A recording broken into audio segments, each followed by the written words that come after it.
Yan, good morning mga idol. Good morning. Welcome po muli sa ating channel.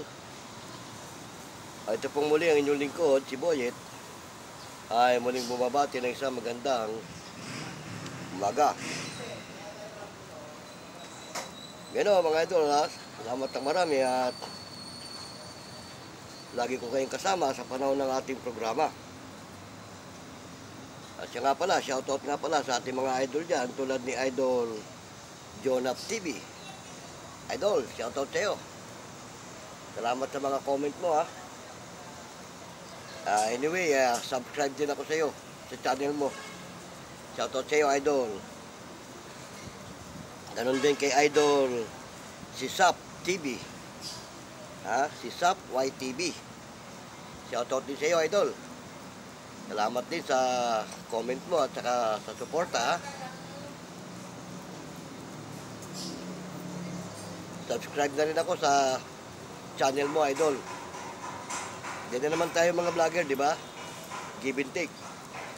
Kaya kung paano nyo akong tinatangkilik, ganun ko rin kayo tatangkilikin. Shoutout yan yung mga idol. Gayon din dito kay Noel Thomas. Shoutout sa iyo, Idol Noel Thomas. Puro pagbati po muna ang ating pambungad ngayon sa ating programa. Dahil, siyempre, mga idol natin to, mga kapwa natin vlogger. Shoutout na rin dito kay Idol Rodney Lena. Idol, shoutout sa iyo. Salamat sa pag-subscribe mo at pag-ano sa atin. Ganon din dito kay Joren De Luna. Idol Joren, shoutout sa iyo. Andito ka ngayon sa programa ko, binabati kita. Good morning sa inyo lahat. Naway, nasa mabuti tayong kalagayan hanggang sa mga oras na ito. Ganon din, shoutout na rin kay Bernard Ikama. Oo, Bernardo Ikama. Shoutout sa iyo, Idol. Salamat sa iyong comment. Lahat kayo ay mga idol ko rin. Ganon din dito sa ating idol na si Milyo Maranan. Shoutout din sa iyo, Idol Milyo Maranan. Shoutout na rin pala dito kay Papa Jack. Idol Papa Jack. Shoutout sa iyo. Shoutout na rin natin dito sa ating idol na si Edgar Jenina. At saka kay Sky Blue. Siyempre, hindi makakalimutan ito si Efren D. Sania.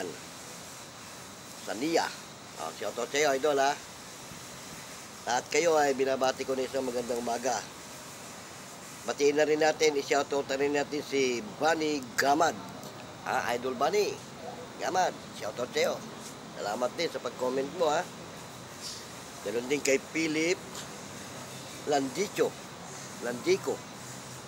Shoutout sa iyo, Idol. Yan, kapwa ko kayo mga idol, kapwa ko kayo mga idolo sa larangan ng social media. Shoutout na rin dito kay Idol Eli Alponte. Idol Eli, shoutout sa iyo. At syempre, shoutout na rin dito kay Idol Raymond Canyo. Idol Raymond Canyo, shoutout sa iyo. Batiin na rin natin si Bambino Pedrosa. Idol Bambino. At ito si Idol Jaren Draven Wolf TV. Idol Draven Wolf TV, shoutout sa iyo nag-subscribe na rin ako sa channel mo. Ganon din kay Romel Pondialan. Idol Romel Pondialan, shoutout sa iyo. At saka dito kay Julian Cadapas. Yan, mga idol natin yan. Shoutout sa inyo lahat at nawa ay nasa mabuti tayong kalagayan hanggang sa mga oras na ito. Pero mga idol, salamat sa inyo lahat. At kahit paano nag-comment kayo sa ating video. Bagamat kwentuhan lang naman ng ating tinatalakay, naway nakakapulot din kayo ng konting idea at ng konting kaalaman sa ating mga pinapaksa. Hindi ko na babanggitin kung anong mga paksa ang inyong comment o pinag-subscribe. Importante, idol ko na kayo at subscriber ko na rin kayo. Subscribe na rin ako sa inyong mga channel. Para naman kahit paano, tayo magbabatian at magkakamustahan. Ngayon mga idol, tuloy na natin ang ating kwentuhan. Ang paksa ng ating tatalakayin, may kaugnayan pa rin ito dito sa aming trabaho sa larangan ng serbisyo publiko bilang lupon tagapamayapa dito ng aming barangay. Shoutout ka pala sa ating mga kapwa lupon dyan, saan man kayong barangay naroon. Ganon din sa ating mga puting barangay captain na nangangasiwa sa atin bilang barangay captain natin. Mga honorable barangay captain, shoutout sa inyo. Saan man kayong mga barangay naroon. Tayo naman nasa larangan ng serbisyo publiko, kaya nagbibigay tayo ng magandang impormasyon sa ating mga mamamayan, hindi lang sa ating mga follower at sa ating mga subscriber.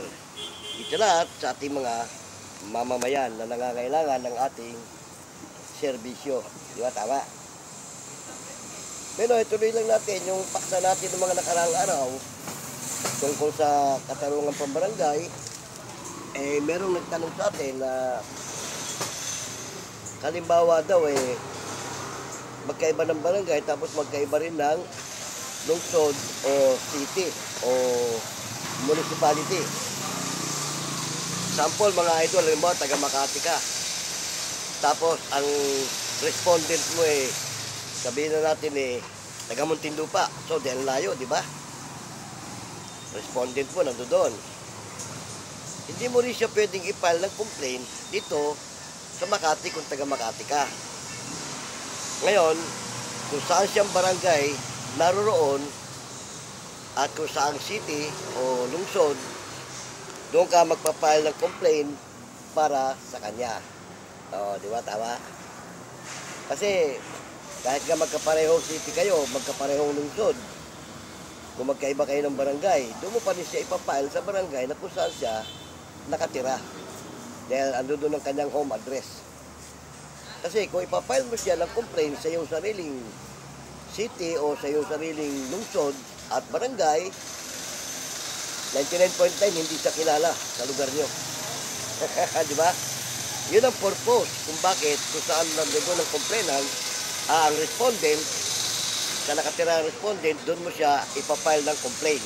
Kasi mas kilala siya sa lugar na yon dahil taga roon siya. Di ba? Tama? Lalo yung barangay na kanyang tinutuluyan, kung anong barangay man yun. Tsak nakilala siya doon sa barangay na yun at rehistrado siya sa barangay na yun. Ano mga idol? Kaya doon sa nagtanong sa atin, hindi ko na babanggitin ng kanyang pangalan, ganun po ang tamang proseso. Kung nasaan naroon yung complainant, ang respondent, doon mo siya ipapile ng complaint. Di ba? Tama? Ngayon, sabi nga nung isa nating idol na nag-comment, mahirap naman kasi kung simpleng problema lang naman magkalayo kami ng lugar, hindi ko na pagtsatsagaan yan para ireklamo siya. Wala naman problema yun kung ayaw mong ireklamo yung tao na nagkaroon ng problema sa'yo.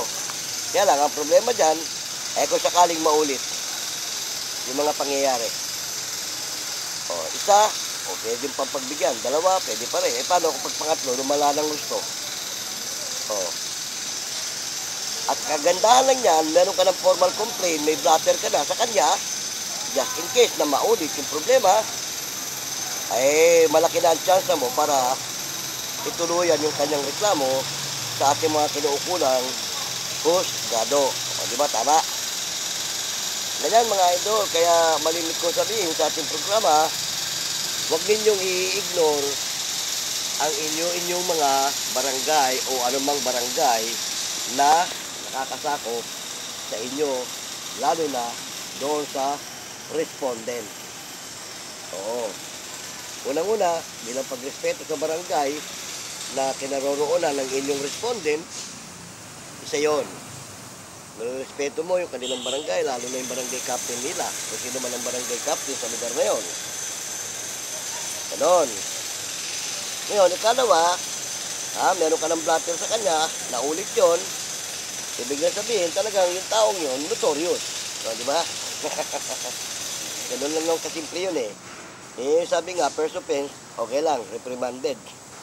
Oo. Kung paulit-ulit, kasi yung hindi sinasadyang pagkakamali o kasalanan, hindi na mauulit yun. Paano pag naulit? Hindi na yun hindi sinasadya. Pag paulit-ulit na ang pangyayari, sinasadya na yun. Oo. Kasi nga, pag ang batas ng ating Panginoon, ng ating susundin, walang maraming rekotitos, walang maraming dapat pagbatayan tungkol sa kasalanan na kanyang nagawa. Kasi pag ang batas ng Diyos ang susuriin natin, isa lang ang pinagdadaanan para siya ay maparusahan. Sinadya ba niya yung kanyang kasalanan o hindi niya sinadya? Yon. Kasi ayon sa Biblia, ang sinasadyang pagkakasala, mabigat nga parusa eh. Kamatayan. Kaya yung mga death penalty na pinapatupad sa ibang bansa, naaayon sa Biblia yun. Oo. Kaya lang, kailangan mapatunayan na yung kanyang nagawang kasalanan ay talagang sinasadya niya. O yung tinatawag na intentional. Di ba? Pero sabi nga sa Biblia, ang hindi sinasadyang pagkakasala, itinatawad. At buhay na walang hanggan. Pero yung sinasadyang pagkakasala, mabigat ang hatol, kamatayan. Ganon. Kaya may mga bansa na meron silang death penalty.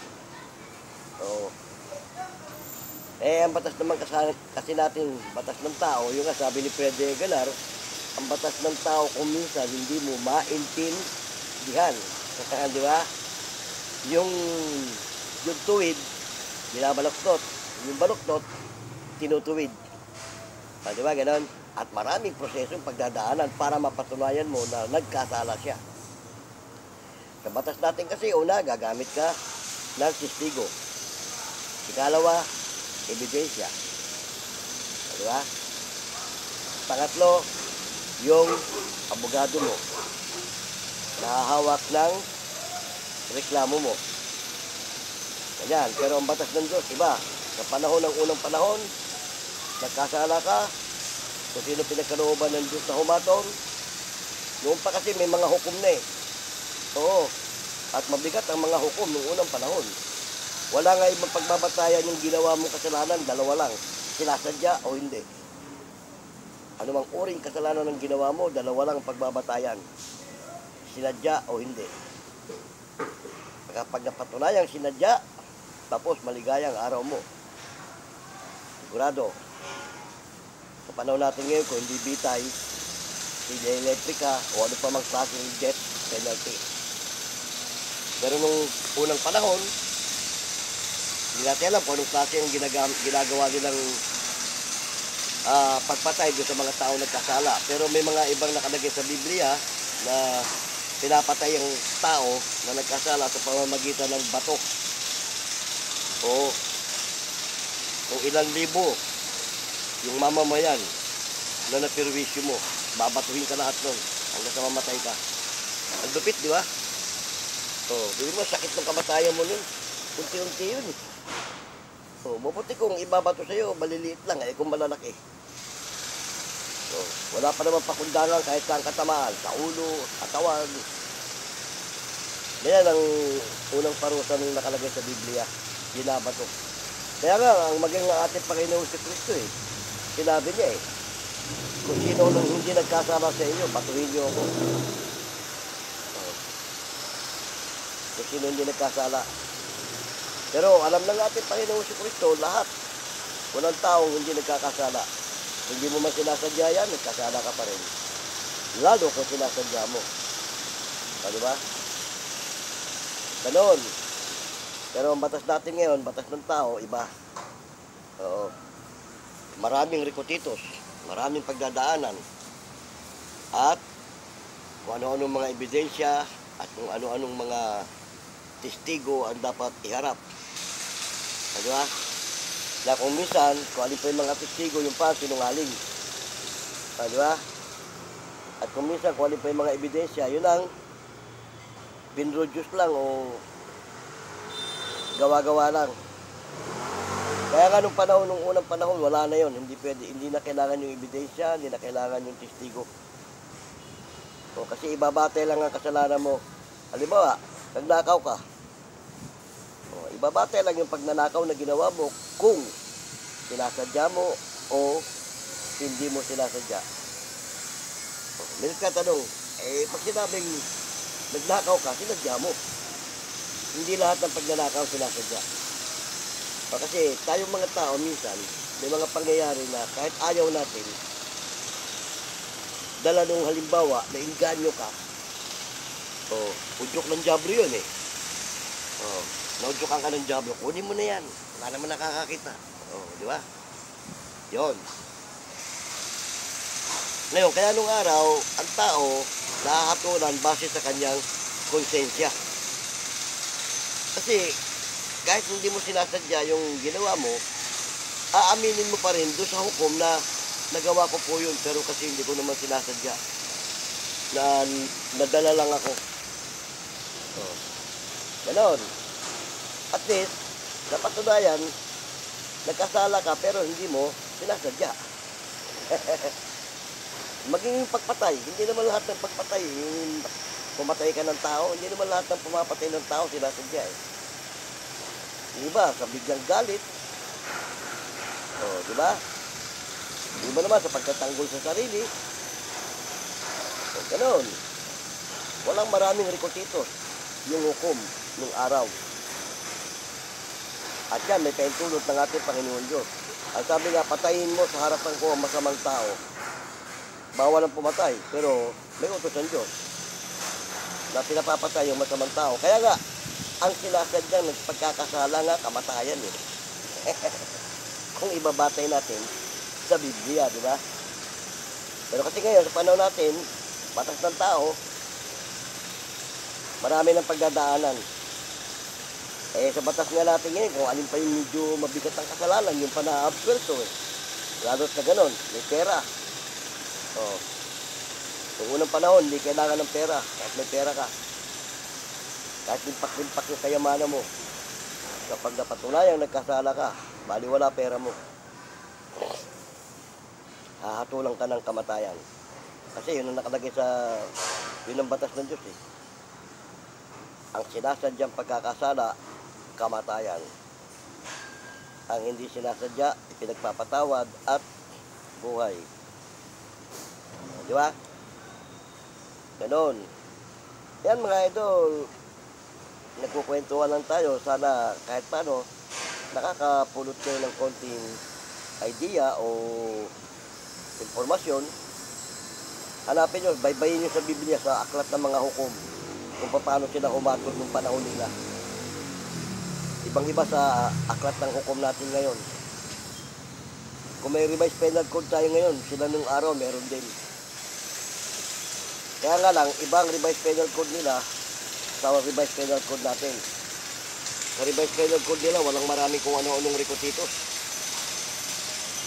At ang paghuhusga nga nila, binabate lang sa dalawang uri. Sinasadya at hindi sinasadya. Di ba? Ngayon nga, kahit sinadya mo na eh. Pag medyo mabigang matindi-tindi yung abogado mo at malakas-lakas ang na-absuelto eh. Sinasadya na yun ha. Hindi lalo pa kung hindi mo sinasadya at napagbintangan ka lang. Nung araw, napagbibintangan din ang mga tao, kaya nga sinusuri eh. Bakit nagbintangan kang pinatay mo si ganun? Yung nagbibintang sa'yo, kapag napatunayang hindi mo naman talaga ginawa yun ang bibitayin.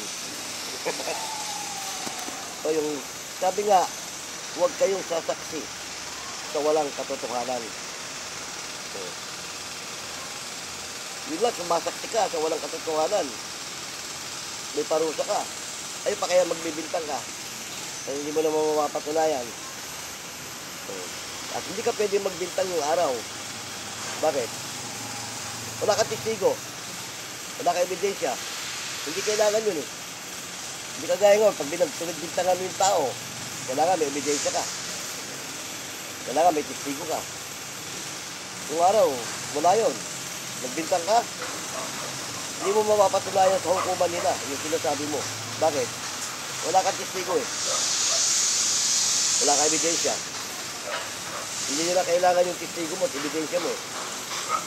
Ang itatanong lang sa'yo, totoo ba o hindi? Yung sinasabi mo.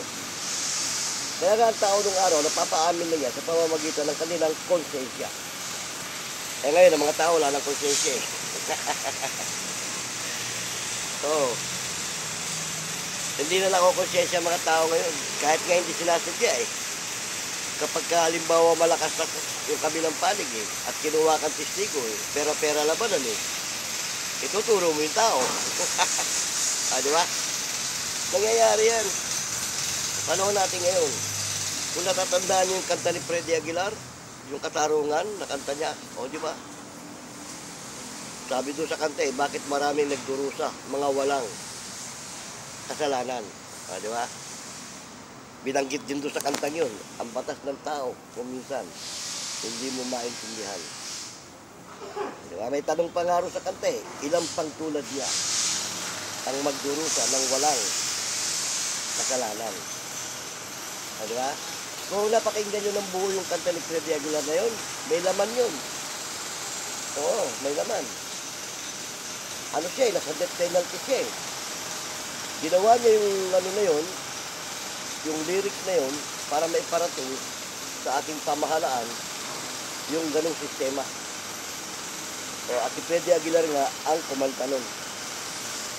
Nabasa ko istorya nun, nung kasalukuyang kasikatan ni Freddy Aguilar, nag-perform siya sa Muntinlupa yata yun. Oh, inabot sa kanya yung lyrics nila. Sabi sa kanya, Ka Freddy, bago ako mawala, nasa death penalty ako. Gusto kong kahit sa pamamagitan ng kanta, maihayag ito. Kaya kinanta ni Freddy Aguilar yun. So, maganda istorya ng kantang yun. Sabi nga doon sa istorya eh, sa isang kulungang bakal, may taong malungkot, umiiyak. Diba? Ang tanong niya sa kanyang sarili, kailan magigitnan ang liwanag? Diba? Sabi nga eh, malayo ang iniisip, nakakuyom ang kanyang mga palad. Diba? So, no, tamo, kwento lang yun, ha? Sinalaysay niya. Ginawang kanta. Sabi pa rin sa kanta eh, namumuhay siya ng tahimik sa isang munting tahanan na may tuwa. Tapos ang kaligayahan daw, pinutol ng isang paratang sa kanya. Pinaratangan siya eh. At sabi sa paratang eh, siya daw ang may sala sa isang krimen na hindi naman niya ginawa. Ah, di ba? Ganda. Ang ganda kasi tayo ng kantang yun. Pag yun eh, napakinggan nyo na ano nyo. Tapos sabi pa rin sa kanta, ilang araw na lamang haharapin na niya ang bitayan sa isang upuan na kay dami ng utang, buhay na inutang. Itong araw, yung binabanggit na upuan doon na marami ng buhay na inutang, yun yung silya elektrika. Kasi nung araw, yun ang ginagamit, yung electric chair. So, sabi niya, haharapin na niya. Mga ilang araw na lang. Paano raw niya isisigaw na siya sadyang walang kasalanan? Di ba? Totoo yun, may mga nangyayaring ganyan. Kaya nga sabi niya sa kanta eh, o ang batas ng tao kung minsan, hindi mo maintindihan. Tama din siya doon. Sabi niya, ilang pantulad niya ang magdurusa ng walang kasalanan. Sa totoo lang naman, sa ating Bureau of Prison, hindi naman lahat dyan ng nakakulong, talagang siyang may sala. Alam din yan ng ating mga nasa pamahalaan. Dangan nga lang kasi nga, ang batas natin ngayon, eh nga, sabi nga, hindi mo maintindihan. Maganda yung kwento nung kantang yun. Tapos sabi pa ron, dumating na ang araw, haharapin na niya ang bitayan. Paano nga naman niya isisigaw na siya'y sadyang walang kasalanan? Sabi niya pa sa kanta, tanging ang Diyos lamang ang nakakaalam. Diyos na rin, sabi niya, ang bahalang maningil kung sinong may kasalanan. Diba?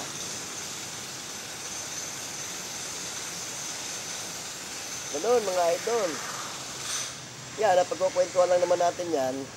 Base na rin doon sa kanta na kinanta ni Freddy Aguilar. Pero, true to life, nangyayari din yan. Sa aminin natin sa hindi, nangyayari. So, sa panahon natin ngayon, yun lang mapagbintangan ka. Lalo, na-influensya yung tao. 29.9, may paglalagyan ka. Diba? Pero sa panahon naman natin ngayon, marami rin namang matitinong yung tinatawag na abogado.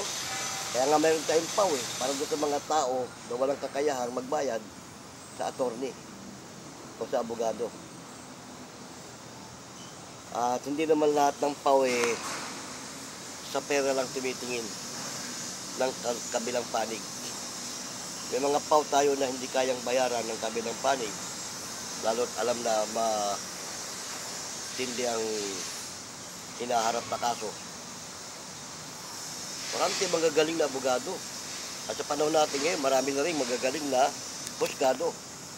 Oo. Ibinabatay na rin nila ang kanilang paghuhusga sa mga nakakanap na ebidensya at testigo.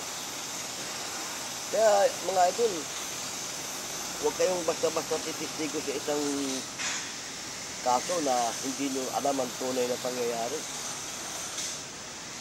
Mahirap yan. Kasi makauna ka pang makulong doon sa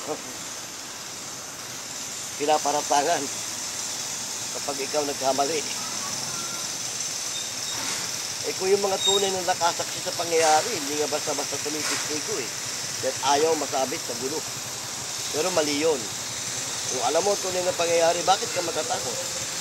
At sino kakatakutan mo? Nasa panig ka ng katuwiran. Di ba? Sabi nga doon sa ibang programa kapag may katuwiran, ipaglaban mo. O may programa niyan hindi ko alam kung anong taon yun, yung ganyang programa na kapag may katuwiran, ipaglaban mo. Di ba? Yan mga idol, nagkukwentuhan lang naman tayo dahil sa ang paksa natin pinag-uusapan, may kaugnayan sa larangan ng serbisyo publiko. Tulad ang itong lingkod. Lupunte ka pamayapa tayo.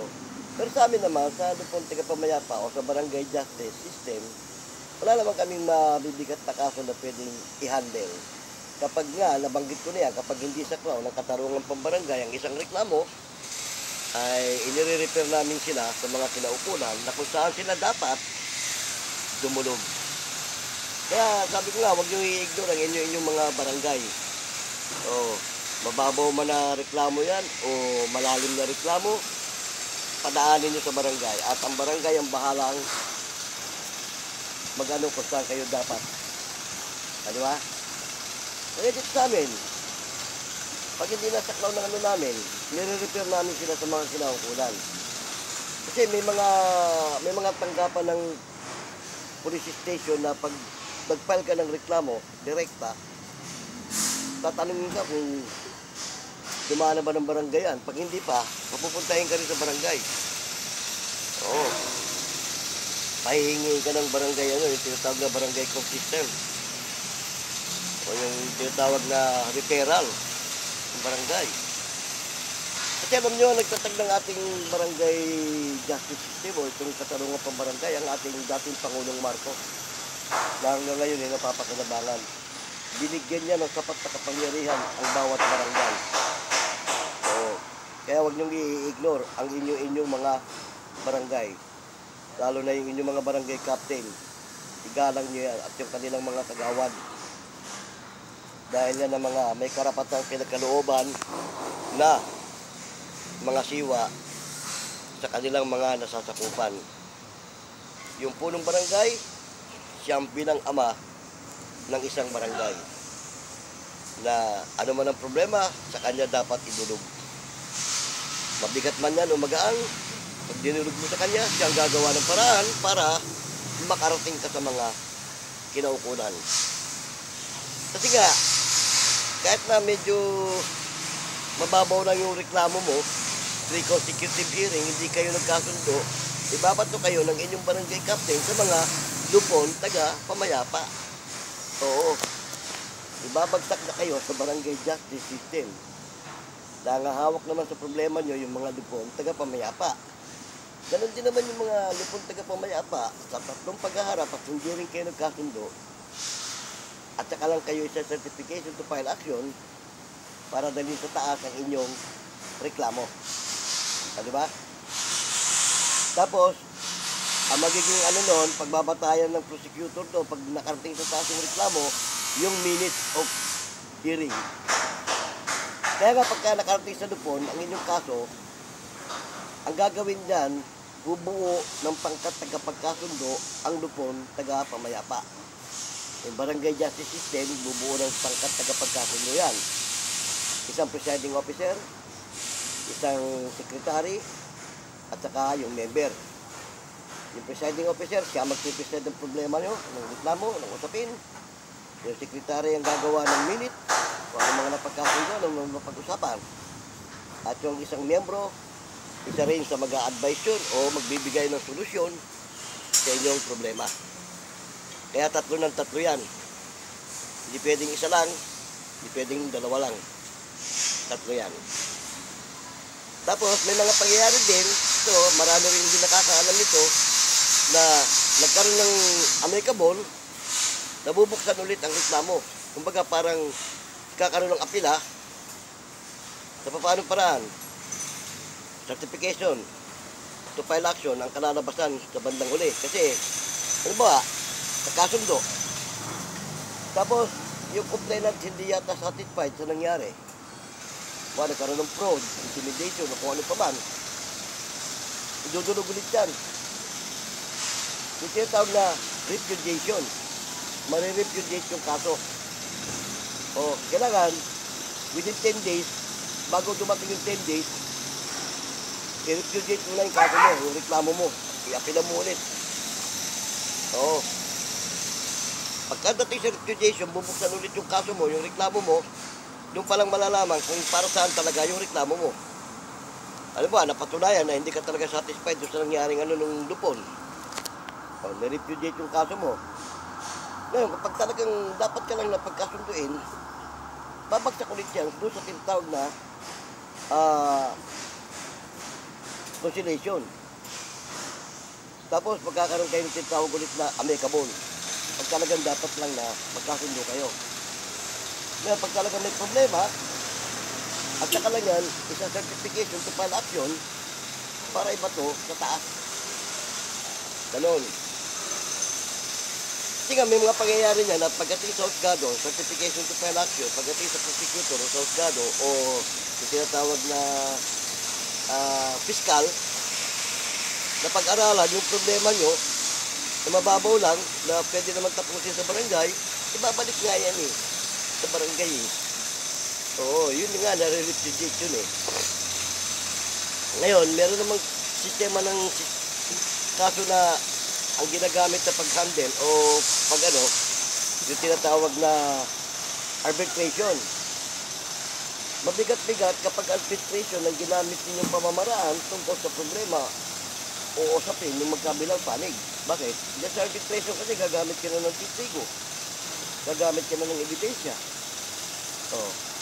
At yung tatlong lupon, nahahawak sa kaso ninyo, sila natata yung husgado ron eh. At kung anong mapagkasunduan doon at kung anong kalabasan, magkakaroon yung nanalo complainant, magkakaroon siya ng tinatawag na arbitration award. O, magkakaroon siya ng award. So, yung respondent, pag natalo yun, lahat ng bayarin o anong sasagutin niya lahat yun. Oo. Kung ang respondent naman ang nanalo, siya magkakaroon ng tinatawag na award. Yung arbitration award. Oo. Tapos yun, kailangan within 10 days, may file agad sa husgado yun. Kakatigan ng husgado kung anong nangyari doon sa arbitration. Oo. Ano ba, na-desisyon na. Nagkaroon ng award yung complainant. Oo. Pagsampa sa husgado ng report, kakatigan yun eh. Pag-aaralan din ng husgado yun, bakit doon sa minutes. Kaya importante ang papel ng sekretary ng pangkat.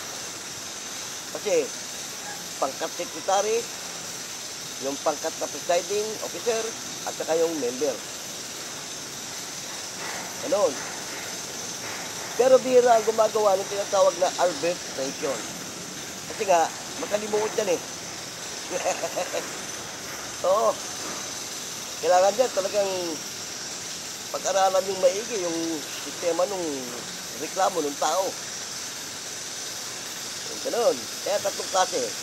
Conciliation, mediation, arbitration.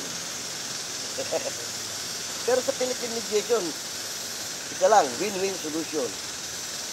Oo. Pag napagkasundo nyo, nagkasundo yung magkabilang panig, panalo ang complainant, panalo respondent, panalo pati yung mga lupon. Walang talo. Yun ang kagandahan at kaibahan sa Philippine mediation. Kasi nung sineminar kami ng Philippine mediation, hindi pwede yung hingi ka na ng tawad sa kanya para magkaayos na kayo. Ikaw naman, patawarin mo siya. Hindi po ganon. Sa mediation, Philippine mediation, hindi ganon ang turo. Magkakasundo, magkabilang panig sa kanilang sariling solusyon. Oo. Hindi ikaw lupon ang magsasabi na hingi ka na ng tawad para matapos na yan. Hindi ikaw lupon ang magsasabi na patawarin mo na lang siya. Hindi. Iba style. Pero sa seminar namin yun, ilang taon lang nakalipas, wala akong nakitang gumawa sa grupo namin nun yung ganong win-win solution. Mahirap eh. Ang nananaig pa rin, pag may kaso kaming hinawakan, yung sa DILG, yung katarungan pambarangay pa rin. So, bihira yung sa Philippine mediation. Kasi ano eh, example, ganito ang Philippine mediation. Complainant, di kinausap mo. Ang itatanong mo sa complainant eh, ano ba problema mo sa kanya? Di ba? Tatanungin mo eh. Siyempre, mapaliwanag siya ng complainant. Tatanungin ko ulit, kinausap mo na ba siya? Nagkausap na ba kayo? Ganon. Ba't hindi mo sa kausapin? Bibigyan namin kayo ng ilang minuto para mag-usap. Hindi yung uutusan mo yung complainant, patawarin siya, o kaya uutusan mo yung respondent, yung ilang tawad. Hindi. Pag yung respondent naman ang kinausap, ikaw, nireklamo ka ng tao. Kinausap mo na ba siya? Humingi ka na ba ng dispensa sa kanya doon sa nangyari? Nagkausap na ba kayo? Kasi parang silang dalawa mismo mag-uusap para magkasundo sila. Parang kung isipin mo parang ang hirap na proseso, di ba? Lalo galit na magkabila. Yung complainant, pag tinanong mo ng ganun, ang isasagot sa'yo agad eh. Kaya kung nga akong kausapin ng taong yan eh, di ba? Matigas. Ay cooling period, bibigyan kayo ng cooling period. Pero kaya nga, sa amin at sa hindi nung iba namin kasama ng mga lupon na nakapag-seminar ng Philippine mediation, patagay ko, bihira gumagawa nun. So, ako nga eh, sa grupo namin eh, wala nag-a-apply nun. Binabasid lang namin yung tema ng sa katarungan pambarangay nga. Na kailangan eh, pagkasunduin sila. Sa Philippine Mediation kasi, walang, sabi nga ng tagapagturo, walang talo. Lahat kayo panalo. Panalo complainant, panalo respondent, mas panalo kayong mga lupon. Ah, di ba? Pero mahirap. Ano palagay niyo mga idol? Ayan, sana nakakapulot kayo ng idea o ng mga sa sistema ng mga kinukwento ko sa inyo. Kasi bihira sa ating mga kababayan o sa ating mga kabarangay ang nakakaalam ng sistema ng katarungan pang barangay. Kaya nga ang iba ini-ignore, sabi, barangay lang yan, wala yan.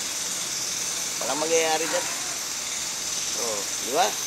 No, hindi po. Huwag niyong i-ignore ang barangay. Kasi dyan nagmumula. Extension yan ng ating hukuman. Oo. At kung para naman sa hukuman, ibabato rin kayo sa kinaukulan. Hindi naman kayo pangangahasan ng lupon kung ang kaso ninyo ay para sa hukuman. Yung 1 year imprisonment, hindi po yan. Ibabato kayo sa hukuman talaga yan. Kapag ang reklamo, may kaukulang multa, tapos 1 year imprisonment. Hindi po pang barangay justice system yan. Yung mga corporation, hindi po yan. Yung mga grupo-grupo, hindi po yan sa klaw ng katarungan pang barangay. Ibabato kayo ng barangay sa mga kinaukulan. Pag ganyan ang sistema ng problema nyo. Di ba? O pero, salamat ng marami mga idol ha. Sana may natutunan kayo kahit konti sa ating kwentuhan ito. Shoutout ka palang muli doon sa mga binati ko kanina, yung mga binasa ko mga pangalan, shoutout sa inyo. Hindi ko man maulit isa-isa yung mga pangalan, ay binabati ko kayo ng isang magandang umaga. Di ba? At sana kahit may nakukuha kayong konting kaalaman sa sistema ng katarungan pang barangay. Pero kung may mga comment pa kayo ulit, lagay nyo lang sa comment section. At kung may mga katanungan kayo, lagay nyo lang din dyan. Para sa mga susunod natin video, muli natin talakayin. Subaybayan nyo pa ang ating mga video tungkol sa sistema ng katarungan pang barangay. Marami pa akong gustong ikwento sa inyo na makakakuha kayo ng idea. Dahil nasa larangan tayo ng social media, tayo ang unang nakakapagbigay ng magandang impormasyon sa ating mga mamamayan at sa ating mga subscriber, viewer at follower. Di ba? Tama? O shoutout na rin dyan sa ating mga idol na nasa ghost hunting, ghost explorer, at iba pang mga idol natin dyan sa larangan ng mga yung tinatawag na spiritual. Oo, yung mga manggagamot natin dyan. Commander Bantugan, shoutout sa iyo idol. O si Commander Idol Isnatak Imatak. At iba pa natin mga manggagamot dyan. Si Lamurok Milam na ating idol. At yung iba pa na mga may kinalaman sa spiritual. Shoutout sa inyong lahat yan.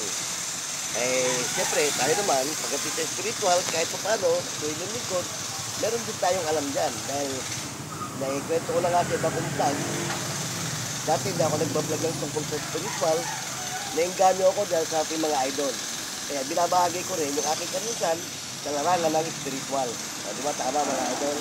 Pagkapag tumuli kayo nyo lang dyan o yung ating idol dyan, si Debunker.